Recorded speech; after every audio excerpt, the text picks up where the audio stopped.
after I lived with Kenwood Denard for a year and a half, I went and looked for my own loft. So he had a really cool setup in Chelsea with living on an entire building floor, old Oh, school wow.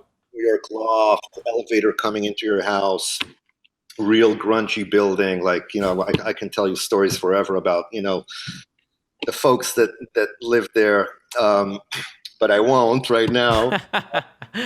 But then, around 90 94, I would say, Hmm. I started looking for a place of my own with a couple of friends, and ended up in the Lower East Side.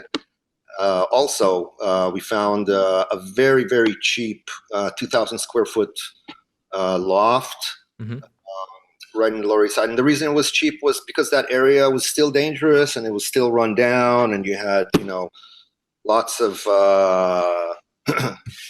lots of muggings and prostitution and drug addicts and drug dealers, and so it still didn't start developing. A few years later, it started developing into this whole other thing that gentrified. But so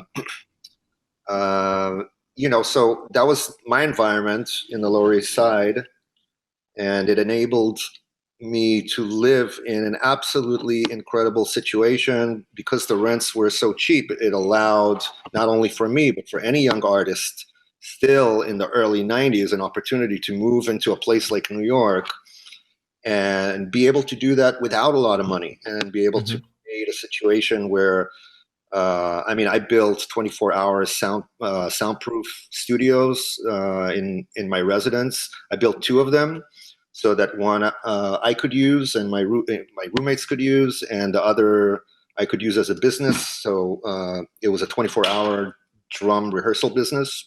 Wow. Um, and What was your rent like back then for a space of that size to be able to do that?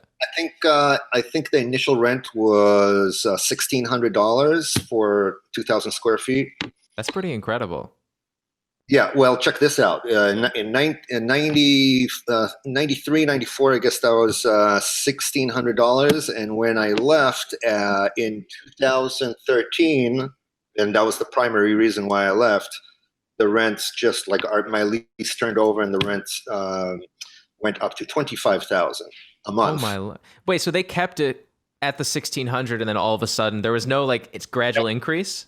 No, no, no. It did increase incrementally, Hmm. um, but somehow it was always under market value because of my long-term, relationship with the landlords. It turned out in the end. Now I understand that also to be true, that it was indeed for many years under market value, and in 2013, I think they were like, that's it. Like we're going to make money now, because there were literally people lined up around the block fighting to get it for 25K a month. Oh my lord. And you were paying nothing like even close to that. No, no, no, no, no. I was paying way, way, way. I was paying under 10. And so with your businesses there, you were able to were you paying your bills totally off with the businesses run out of that apartment? Yeah, there was an initial investment. Me and my partner, my wife at the time, we co-built it and put in an investment, and the investment in the end paid itself off. And there was at least a stretch of 7 years that it was, you know, completely paying itself off, and making some money.